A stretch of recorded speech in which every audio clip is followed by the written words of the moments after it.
Capítulo 24. Bebidas. Parte 1. Beber água. Água pura, uma bênção. Na saúde e na doença, a água pura é uma das mais excelentes bênçãos do céu. Seu uso devido promove a saúde. Foi a bebida provida por Deus para saciar a sede de homens e animais. Bebida abundantemente, ela ajuda a suprir as necessidades do organismo e a natureza em resistir à doença. Eu devo comer com parcimônia, aliviando assim meu organismo de uma carga desnecessária e estimular a alegria e proporcionar-me aos benefícios do exercício apropriado ao ar livre. Devo banhar-me com frequência e beber abundante água pura, leve. Uso de água na doença. A água pode ser empregada de muitas maneiras para aliviar o sofrimento. Goles de água quente, tomados antes de comer, mais ou menos meio litro, nunca farão qualquer dano, antes serão benéficos. Milhares de pessoas têm morrido por falta de água e ar puro, os quais poderiam haver vivido. Essas bênçãos eles necessitam para ficar bons. Se fossem esclarecidos e deixassem os remédios em paz e se habituassem ao exercício ao ar livre e arejarem sua casa, no verão e no inverno, e a usarem água para beber e banhar-se, estariam relativamente bem e felizes, em vez de arrastarem existência miserável. Em caso de febre. Caso, em estado febril, houvesse-lhe sido dado a beber abundância de água e houvessem sido feitas também aplicações externas, haveriam sido poupados longos dias e noites de sofrimento, e salva muita vida preciosa. Milhares, porém, têm morrido com febres ardentes a consumi-los, até que o fogo que alimentava essa febre extinguiu-se, os órgãos vitais foram consumidos e morreram na maior agonia, sem lhes ser permitido ter água para mitigar-lhes a sede ardente. A água, que é concedida a um prédio invisível para extinguir os elementos em fúria, não é aos seres humanos para apagar o fogo que lhes está consumindo as entranhas. Correto e errado uso de água. Muitos cometem o erro de beber água fria nas refeições. Tomada com as refeições, a água diminui a secreção das glândulas salivares, e quanto mais fria a água, tanto maior o dano causado ao estômago. Água ou limonada geladas ingeridas às refeições paralisa a digestão até que o organismo haja comunicado ao estômago calor suficiente para recomeçar seu trabalho. As bebidas quentes são debilitantes. Além disso, os que se permitem usá-las tornam-se escravos do hábito. O alimento não deve ser impelido para dentro com água. Não é necessária bebida com as refeições. Comei devagar e deixar que a saliva se misture com a comida. Quanto mais líquido for posto no estômago com as refeições, tanto mais difícil é para a digestão do alimento, pois esse líquido precisa ser absorvido primeiro. Não useis demasiado sal, abandonai os picles, excluí de vosso estômago alimentos ardendo de condimentos. Comei frutas com as refeições, e a irritação que reclama tanta bebida cessará.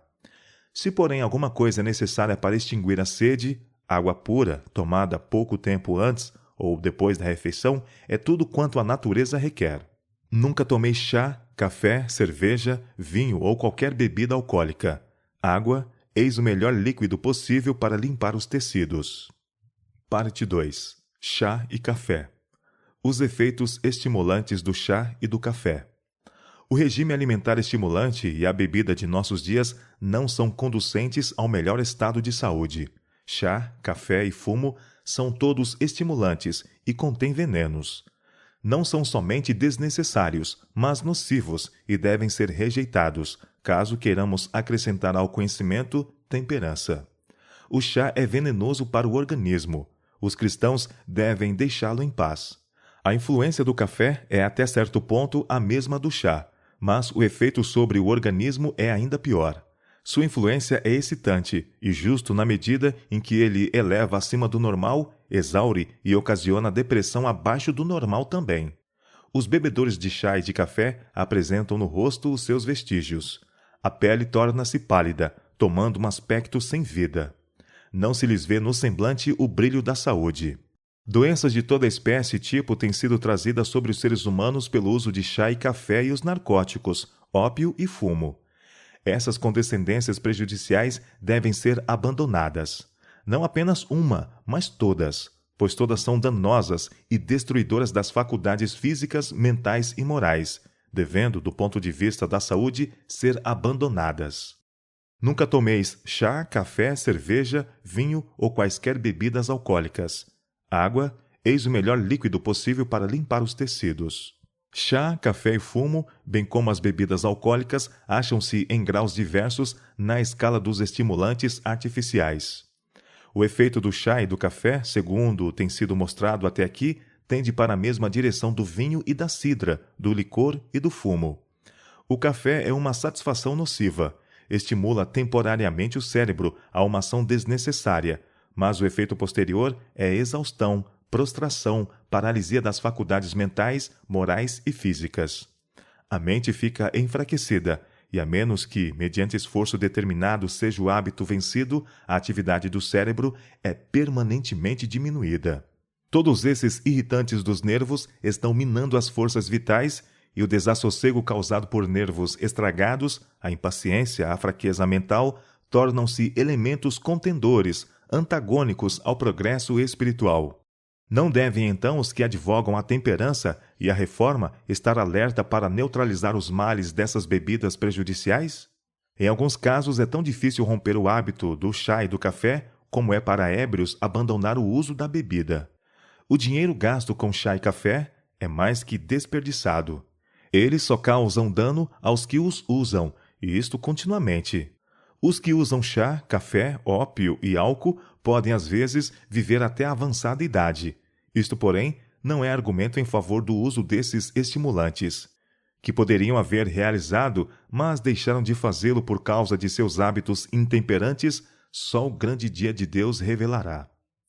Os que recorrem ao chá e ao café como estimulantes para o trabalho experimentarão os maus efeitos dessa maneira de proceder em nervos trêmulos e falta de domínio. Nervos cansados necessitam de repouso e quietação. A natureza precisa de tempo para recuperar suas energias exaustas. Se suas forças, porém, continuarem a ser instigadas pelo uso de estimulantes, há, quando esse processo é repetido, uma diminuição da força real. Por algum tempo, pode-se realizar mais sob um incitamento artificial, mas gradualmente se torna mais difícil suscitar as energias ao desejado ponto e, por fim, a natureza exausta não mais pode corresponder.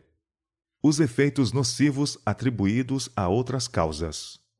O hábito de beber chá e café é maior mal do que muitas vezes se suspeita.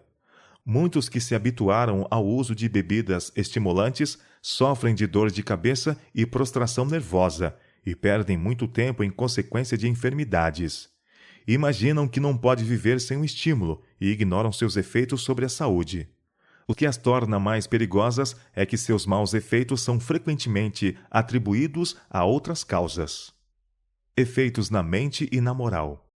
Por meio do uso de estimulantes, sofre todo o organismo. Os nervos ficam desequilibrados, o fígado mórbido em suas atividades, a qualidade e a circulação do sangue são afetadas e a pele torna-se inativa e pálida. Também a mente é prejudicada. A influência imediata desses estimulantes é excitar o cérebro à indevida atividade, só para deixá-lo mais fraco e menos capaz de esforço. O efeito posterior é prostração, não somente mental e física, mas moral. Vemos, em resultado, homens e mulheres nervosos, carentes de bom senso e mente desequilibrada. Manifestam muitas vezes um espírito precipitado, impaciente, acusador, vendo as faltas dos outros como através de lentes de aumento e inteiramente incapazes de discernir os próprios defeitos. Quando esses bebedores do chá e do café reúnem para entretenimentos sociais, manifestam-se os efeitos de seus perniciosos hábitos. Todos participam à vontade de suas bebidas prediletas, e à medida que é sentida a influência estimulante, saltam-se-lhes a língua e começam a obra ímpia de falar contra outros.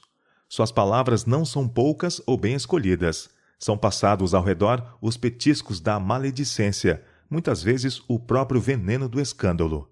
Esses irrefletidos faladores esquecem que têm uma testemunha. Invisível vigia está-lhes escrevendo as palavras nos livros do céu. Toda essa crítica cruel, esses exagerados relatórios, esses sentimentos invejosos, expressos sob a excitação da xícara de chá, Jesus registra como contra si mesmo: quando fizestes a um destes meus pequeninos irmãos, a mim o fizestes. Sofremos já por causa dos hábitos errôneos de nossos pais, e todavia, quantos tomam ainda uma direção em todos os sentidos pior que a deles?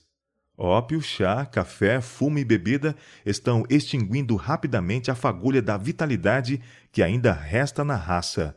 São bebidos todos os anos milhões e milhões de litros de bebidas intoxicantes e gastam-se muitos milhões de dólares em fumo. E os escravos do apetite, enquanto despendendo seus ganhos em satisfações sensuais, roubam a seus filhos o alimento e a roupa e as vantagens da educação.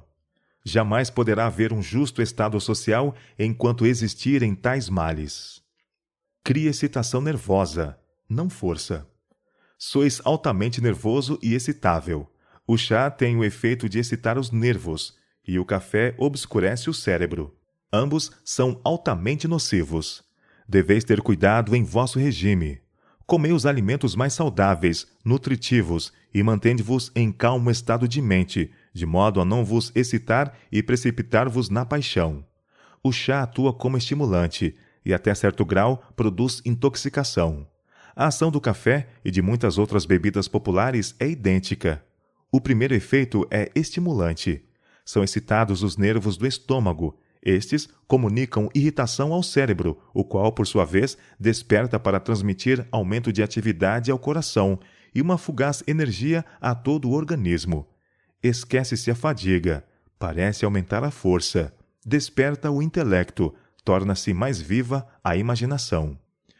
Em virtude desses resultados, muitos julgam que seu chá ou café lhes faz grande benefício.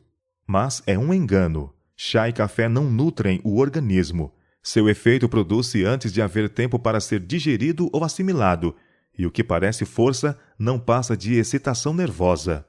Uma vez dissipada a influência do estimulante, abate-se a força não natural, sendo o resultado um grau correspondente de languidez e fraqueza.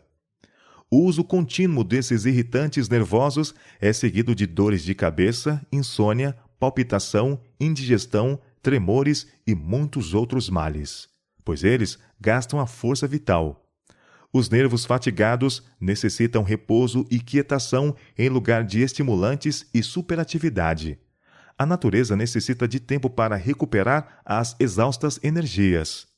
Quando suas forças são aguilhoadas pelo uso de estimulantes, conseguir-se-á mais durante algum tempo. Mas, à medida que o organismo se enfraquece mediante o uso contínuo, torna-se gradualmente mais difícil erguer as energias a um nível desejado.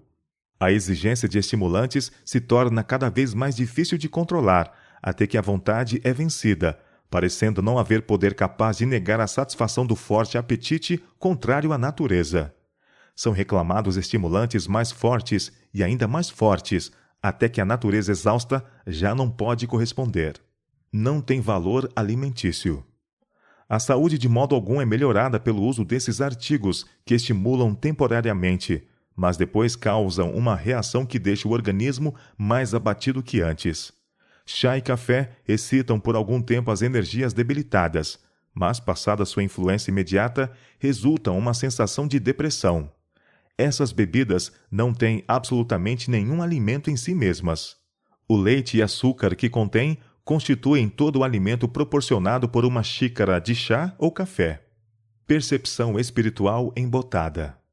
Chá e café são estimulantes.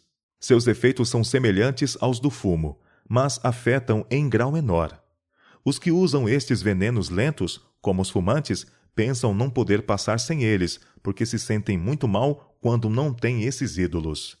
Os que condescendem com um apetite pervertido fazem-no com prejuízo da saúde e do intelecto. Não podem apreciar o valor das coisas espirituais.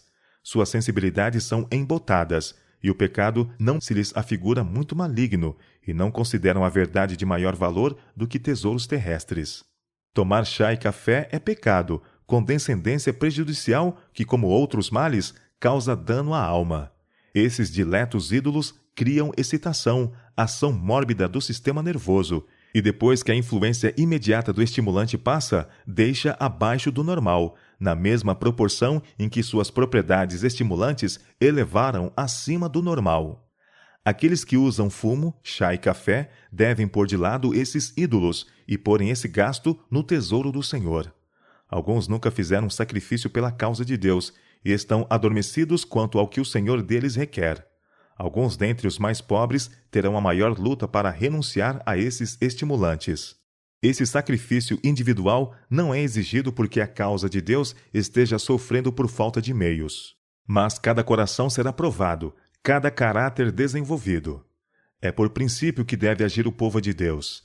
É preciso pôr em prática na vida os princípios vivos. Os fortes desejos interferem com o culto espiritual. Chá e café, da mesma maneira que o fumo, têm efeito prejudicial sobre o organismo. O chá é intoxicante, se bem que em grau menor seu efeito é no caráter o mesmo que o das bebidas alcoólicas. O café tem maior tendência para obscurecer o intelecto e amortecer as energias. Não é tão poderoso como o fumo, mas semelhante em seus efeitos. Os argumentos apresentados quanto ao fumo podem ser também alegados acerca do chá e do café. As pessoas habituadas ao uso do chá, café, fumo, ópio, bebidas alcoólicas não podem adorar a Deus quando privadas da acostumada satisfação. Empenhem-se eles, enquanto privados desses estimulantes, no culto a Deus, e a graça divina será impotente para animar, vivificar ou espiritualizar suas orações ou seus testemunhos. Esses professos cristãos deveriam considerar os meios que lhes dão satisfação. Vêm eles de cima ou de baixo? O transgressor insensível não é sem culpa. Satanás vê que não pode ter tanto poder sobre a mente quando o apetite é mantido em controle, como quando é satisfeito, e opera ele constantemente para levar os homens à condescendência. Sob a influência de alimento nocivo, a consciência torna-se insensibilizada, a mente obscurecida e sua susceptibilidade às impressões é enfraquecida. A culpa do transgressor, porém, não é diminuída por a consciência haver sido violada até ficar insensível. Uma vez que o estado saudável da mente depende da condição normal das forças vitais, que cuidado deve ser tomado para que nem estimulantes nem narcóticos sejam usados? Vemos, todavia, que grande número dos que professam ser cristãos estão usando fumo. Deploram os males da intemperança. Não obstante, ao passo que falam contra o uso das bebidas, esses mesmos homens expelem suco de fumo. É preciso haver mudança de sentimentos quanto ao uso do fumo antes que seja alcançada a raiz do mal. Levamos o assunto ainda mais longe. Chá e café estão fomentando o desejo de estimulantes mais fortes. E então chegamos ainda mais perto da questão, o preparo da comida. E perguntamos: é a temperança praticada em tudo? São as reformas essenciais à saúde e à felicidade seguidas aí? Todo verdadeiro cristão terá controle sobre seus apetites e paixões. A menos que ele esteja livre da servidão do apetite, não pode ser fiel e obediente servo de Cristo. A condescendência com o apetite e as paixões embotam o efeito da verdade sobre o coração. Batalha infeliz com o apetite. A intemperança começa à nossa mesa, no uso de alimentos insalubres. Depois de algum tempo, devido à continuada complacência com o apetite, os órgãos digestivos se enfraquecem e o alimento ingerido não satisfaz. Estabelece-se um estado mórbido, experimentando-se intenso desejo de tomar comida mais estimulante. O chá, o café e os alimentos cárneos produzem efeito imediato. Sob a influência desses venenos, o sistema nervoso fica excitado e, em certos casos, momentaneamente, o intelecto parece revigorado e a imaginação mais viva. Como esses estimulantes produzam no momento resultados tão agradáveis, muitos chegam à conclusão de que realmente deles necessitam e continuam a usá-los. Há sempre, porém, uma reação. O sistema nervoso, havendo sido indevidamente excitado, tomou emprestado para o uso presente energias reservadas para o futuro. Todo esse temporário avigoramento do organismo é seguido de depressão. Proporcional a esse passageiro aumento de forças do organismo, será a depressão dos órgãos assim estimulados, após haver cessado o efeito do excitante. O apetite educa-se a desejar algo mais forte, que tenda a manter e acrescentar a aprazível excitação, até que a condescendência se torne um hábito, havendo contínuo e intenso desejo de mais forte estímulo, como seja o fumo, vinho e outras bebidas alcoólicas. O único caminho seguro. O único caminho seguro é não tocar, não provar, não manusear o chá, o café, vinhos, o fumo, o ópio e as bebidas alcoólicas. A necessidade de os homens desta geração chamarem em seu auxílio a força de vontade fortalecida pela graça de Deus, a fim de resistir às tentações de Satanás e vencer a mínima condescendência com o apetite pervertido, é 2 vezes maior que a de algumas gerações passadas. O conflito entre a verdade e a condescendência com o próprio eu. Os fatos relativos a Coré e seus companheiros, os quais se rebelaram contra Moisés e Arão e contra Jeová, acham-se registrados para servirem de advertência ao povo de Deus, especialmente aos que vivem na terra perto do fim do tempo. Satanás tem levado pessoas a imitarem o exemplo de Coré, Datã e Abirã em suscitar rebelião entre o povo de Deus.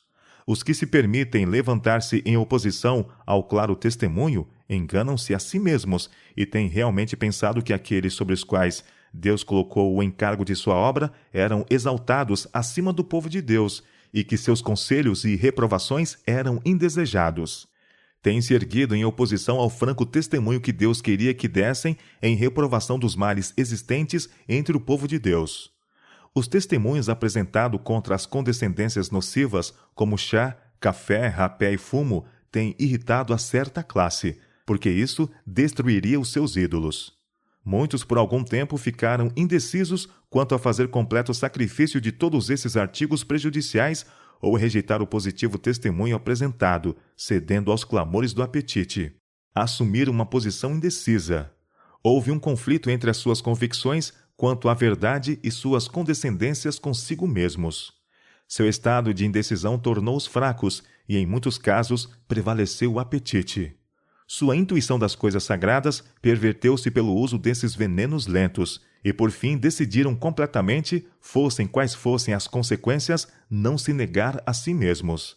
Esta decisão tremenda ergueu desde logo um muro de separação entre eles e os que se empenhavam em purificar-se, como Deus ordena, de toda a imundícia da carne e do espírito, aperfeiçoando a santidade no temor de Deus. Os positivos testemunhos apresentados cruzavam-lhes o caminho, causando-lhes grande incômodo, e encontraram alívio em contra eles lutar, procurando crer e fazer os outros crerem, que eram falsos. Diziam que o povo estava com a razão e que os testemunhos reprovadores é que causavam a dificuldade. E quando os rebeldes desenrolaram sua bandeira, todos os desafetos acorreram ao redor do estandarte, e todos os defeituosos espirituais, os coxos, os mancos e os cegos, unem sua influência para espalhar e semear a discórdia. As raízes da intemperança. Grandes esforços se fazem para derribar a intemperança. Muito esforço se faz, no entanto, que não é dirigido exatamente ao ponto. Os advogados da reforma da temperança devem estar alerta quanto aos maus resultados do uso de comidas não saudáveis, dos condimentos, do chá e do café. Desejamos boa sorte a todos os obreiros da temperança, mas convidamo-los a considerar mais profundamente a causa do mal que combatem e estar certos de que são coerentes na reforma. Deve ser mantido perante o povo que o justo equilíbrio das faculdades mentais e morais depende em alto grau da devida condição do sistema fisiológico.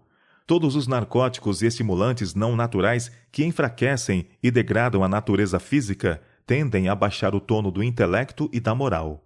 A intemperança jaz à base da depravação moral do mundo. Pela satisfação do apetite pervertido, perde o homem seu poder de resistir à tentação. Os reformadores da temperança têm uma obra a fazer em educar o povo nesse sentido.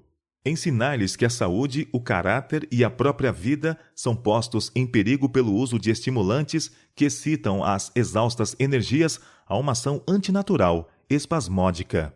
Perseverai, e a natureza se aliará.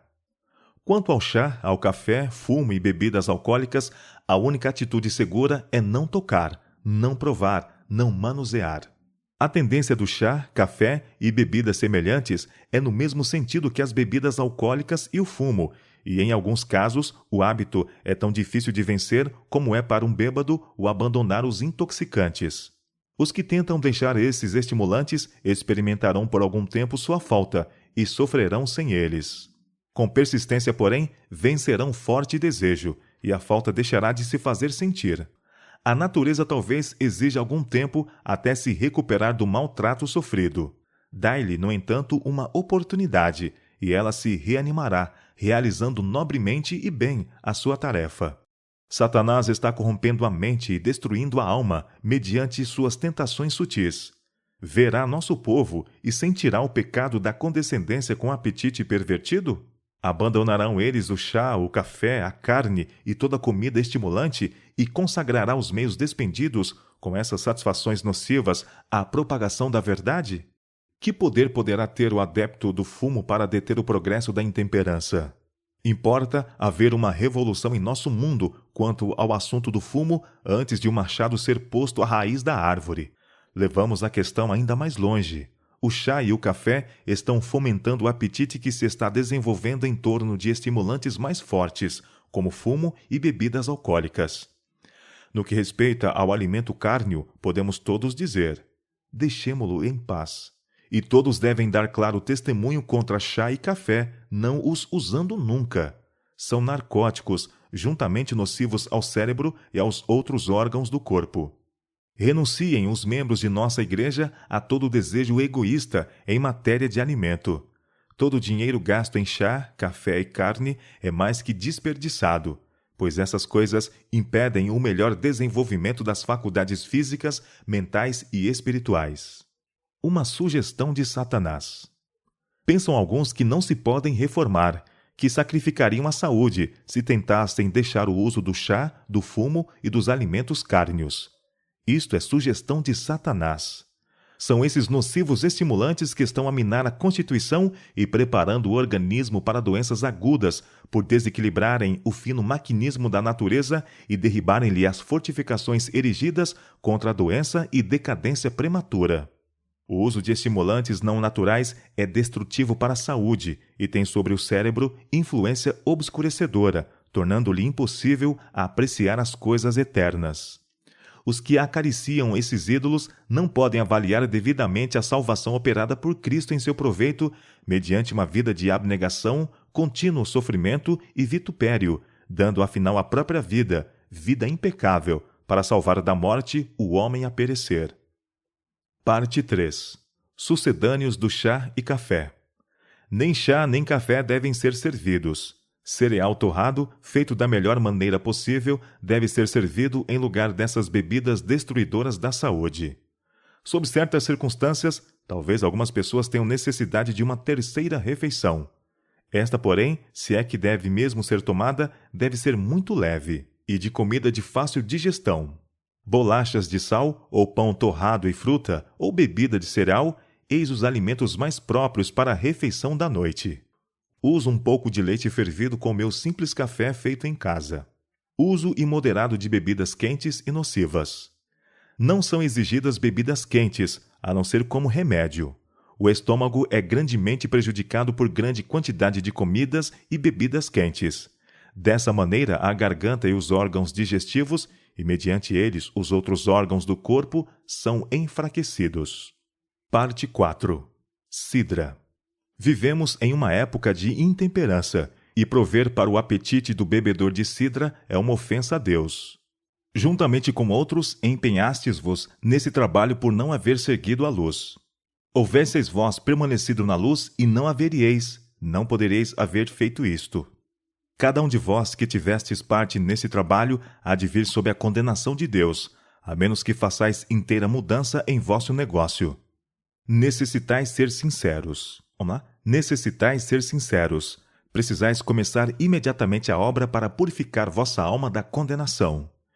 Depois de haverdes tomado decidida atitude em oposição à ativa participação na obra das sociedades de temperança, poderíeis ainda haver conservado certa influência sobre outros para o bem, caso houvesseis agido conscienciosamente em harmonia com a santa fé que professais.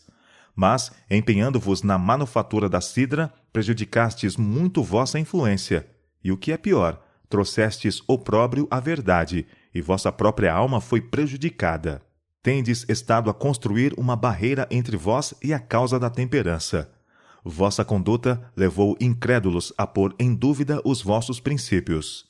Não estáis fazendo retas veredas para vossos pés, e os coxos estão vacilando e tropeçando em vós para a perdição. Não posso ver como, à luz da lei de Deus, podem cristãos empenhar-se conscienciosamente na cultura de lúpulo ou na manufatura de vinho ou de cidra para o mercado. Todos esses artigos podem ser empregados para bons fins e demonstrarem-se uma bênção, ou podem ser postos em mau uso e demonstrarem-se uma tentação e uma ruína. Cidra e vinho podem ser engarrafados quando frescos e conservados doces por longo tempo, e caso sejam usados quando não fermentados, não destronarão a razão. O beber moderado, caminho para a embriaguez. As pessoas podem se intoxicar, na verdade, tanto com vinho e cidra, como bebidas mais fortes, e a pior espécie de embriaguez é produzida por essas bebidas chamadas mais brandas. As paixões são mais perversas. A transformação do caráter é maior, mais decidida e obstinada. Alguns litros de cidra ou de vinho podem suscitar o gosto pelas bebidas mais fortes, e em muitos casos foi assim que os que se tornaram ébrios confirmados lançaram o fundamento do hábito da bebida. Para algumas pessoas, não é de modo algum seguro ter em casa vinho ou cidra. Herdaram a sede de estimulantes, com que Satanás está continuamente os incitando a condescenderem. Caso eles cedam às suas tentações, não param. A sede clama por satisfação e é satisfeita para a ruína sua. O cérebro é obscurecido e anuviado. A razão não mais maneja as rédeas. Antes, estas são postas ao pescoço da concupiscência. Licenciosidade, adultério e vícios quase de toda sorte são seguidos em resultado da condescendência com o desejo do vinho e da cidra. Um professor de religião que gosta desses estimulantes e habitua-se a usá-los jamais crescerá na graça. Torna-se grosseiro e sensual. As paixões animais regem-lhe as mais elevadas faculdades da mente e não é nutrida a virtude. O beber moderadamente, eis a escola em que se estão hoje educando homens para a carreira do ébrio. Tão gradualmente desvia Satanás das fortalezas da temperança, tão insidiosamente o inofensivo vinho e a cidra exercem sua influência no gosto, que eles entram na vida da embriaguez sem o suspeitar. O gosto pelos estimulantes é cultivado, o sistema nervoso fica em desordem. Satanás conserva a mente numa febre de desassossego, e a pobre vítima, imaginando-se perfeitamente segura, vai prosseguindo até que toda barreira é derribada, sacrificado todo o princípio. As mais firmes resoluções são minadas, e os interesses eternos não são suficientemente fortes para manter o aviltado desejo sob o domínio da razão. Alguns nunca chegam a ser ébrios, mas encontram-se sempre sob a influência da cidra ou do vinho fermentado. Acham-se febris, mente fora de equilíbrio, não realmente delirantes, mas em condição identicamente má, pois todas as nobres faculdades da mente se acham pervertidas. Do uso habitual da cidra ácida resulta a tendência para doenças de várias espécies, como hidropisia, enfermidades do fígado, nervos trêmulos e tendência do sangue para a cabeça. Pelo uso dessas bebidas, trazem muitos doenças permanentes sobre si. Uns morrem de tuberculose ou tombam ao golpe da apoplexia, unicamente por essa razão. Alguns sofrem de dispepsia.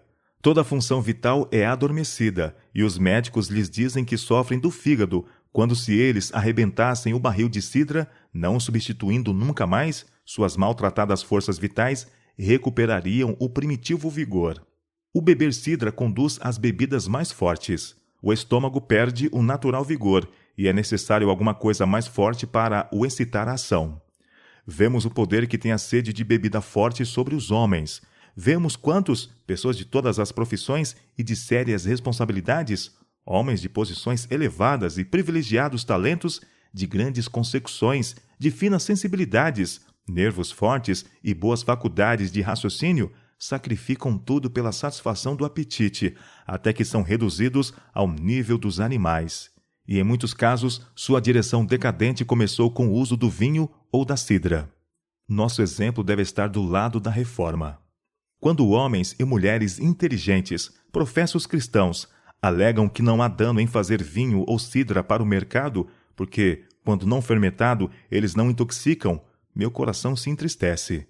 Sei que há outra face do assunto a que eles se recusam a olhar, pois o egoísmo lhes cerrou os olhos aos terríveis males que podem resultar do uso desses estimulantes. Como um povo, professamos ser reformadores, ser portadores de luz no mundo, ser fiéis sentinelas de Deus, guardando toda entrada pela qual Satanás pode penetrar com suas tentações para perverter o apetite. Nosso exemplo e influência podem ser uma força do lado da reforma. Cumpre abster-nos de toda prática que embote a consciência ou estimule a tentação. É preciso não abrirmos porta alguma que dê a Satanás acesso à mente de um ser formado à imagem de Deus. Se todos fossem vigilantes e fiéis no guardar as pequeninas aberturas, feitas pelo uso moderado dos chamados vinho e cidra inofensivos, fechado seria o caminho à embriaguez. O que é necessário em toda a comunidade é firmeza de propósito, a força de vontade para não tocar, não provar, não manusear. Então, a reforma pró-temperança será vigorosa, permanente e cabal. O Redentor do mundo, que conhece bem o estado da sociedade nos últimos dias, representa o comer e beber como os pecados que condenam este século. Ele nos diz que, como foi nos dias de Noé, assim será quando o Filho do Homem se revelar. Comiam, bebiam, casavam e davam-se em casamento, até o dia em que Noé entrou na arca, e não perceberam, até que veio o dilúvio e os levou a todos. Justamente tal estado de coisas existirá nos últimos dias, e os que creem nessas advertências usarão da máxima cautela para não tomarem uma direção que os leve a ficar sob condenação. Consideremos, irmãos, este assunto à luz escriturística e exerçamos decidida influência no sentido da temperança em todas as coisas. Maçãs e uvas são dons de Deus, podem ser usadas de maneira excelente como artigos de alimentação ou podem ser mal empregadas, sendo usadas de modo errôneo. Já Deus está praguejando a colheita das uvas e das maçãs por causa das práticas pecaminosas dos homens. Estamos diante do mundo como reformadores. Não demos ocasiões aos infiéis e incrédulos para censurarem nossa fé. Disse Cristo: Vós sois o sal da terra, a luz do mundo. Mostremos que nosso coração e consciência se acham sob a influência transformadora da graça divina e que nossa vida é governada pelos puros princípios da lei de Deus, mesmo que esses princípios exijam sacrifício de interesses temporais. Sob o microscópio. As pessoas que herdaram o apetite dos estimulantes contrários à natureza não devem, por modo nenhum, ter vinho, cerveja ou cidra diante dos olhos ou ao seu alcance, pois isto lhes mantém a atenção continuamente adiante. Considerando inofensiva a cidra não fermentada, muitos não têm escrúpulos de a comprar à vontade. Mas só por pouco tempo se conserva ela não fermentada. Começa depois a fermentação. O sabor picante que adquire, então, a torna ainda mais apetecível para muitos paladares, e ao seu adepto repugna conhecer que ela fermentou. Há perigo para a saúde mesmo no uso de cidra não fermentada, segundo é comumente produzida. Se o povo pudesse ver o que o microscópio revela quanto à cidra que compram, poucos estariam dispostos a ingeri-la. Frequentemente, os que fabricam cidra para o mercado não são cuidadosos quanto às condições da fruta empregada, sendo extraído o suco de maçãs bichadas e podres. Aqueles que não quereriam pensar em se servir de maçãs apodrecidas e envenenadas de outro jeito, beberão cidra delas feita, considerando-a uma delícia. Mas o microscópio mostra que, mesmo quando fresca, saída da prensa, essa aprazível bebida é inteiramente imprópria para o consumo. A intoxicação é produzida tão positivamente pelo vinho, cerveja e cidra, como pelas bebidas mais fortes. O uso delas suscita o gosto pelas outras, estabelecendo-se assim o hábito da bebida. O beber moderado é a escola em que os homens se educam para a carreira da embriaguez. Todavia, tão insidiosa é a obra desses estimulantes mais brandos que a vítima entra no caminho da embriaguez antes de suspeitar o perigo em que se encontra. Parte 5. Suco de fruta. Suco de uva não fermentado. O puro suco da uva, livre de fermentação, é uma bebida saudável. mas muitas das bebidas alcoólicas agora largamente consumidas contêm poções transmissoras de morte. Os que delas participam ficam muitas vezes enlouquecidos, privados da razão.